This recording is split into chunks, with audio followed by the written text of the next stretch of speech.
ప్రపంచంలోనే ఒక mysterious place. ఇక్కడికి వెళ్ళిన నౌకలు, విమానాలు మళ్ళీ ఎప్పుడూ తిరిగి రాలేదు. అదే బర్ముడా ట్రయాంగిల్. ఇది అట్లాంటిక్ మహాసముద్రంలో ఒక ప్రాంతం. మియామి, బర్ముడా, ప్యూర్టరికో ఈ 3 ప్రాంతాలు చూడడానికి త్రిభుజాకారంలో ఉంటాయి. సో, ఇందువల్ల దీన్ని బర్ముడా ట్రయాంగిల్ అని పిలుస్తారు.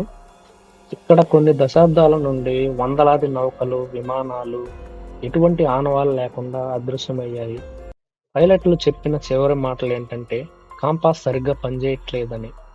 కొంతమంది ఇక్కడ మ్యాగ్నెటిక్ ఫీల్డ్ చాలా బలంగా ఉందని చెబుతున్నారు.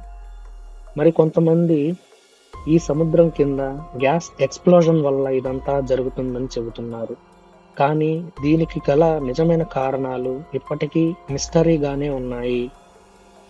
ఇంకా ఒక ఆసక్తికరమైన విషయం ఏంటంటే, కొంతమంది సైన్స్ రిపోర్టర్స్ ప్రకారం బర్ముడా ట్రయాంగిల్ ప్రాంతంలో సముద్రం కింద నుండి మీథేన్ గ్యాస్ బబుల్స్ వస్తాయని అంటున్నారు. ఆ గ్యాస్ వల్ల నీటి తేలిక తగ్గి నౌకలు ఒక్కసారిగా మునిగిపోతాయట.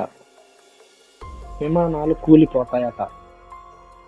బర్ముడా ట్రయాంగిల్ గురించి మీరేమనుకుంటున్నారు? కామెంట్ చేయండి. సబ్స్క్రైబ్ చేయండి.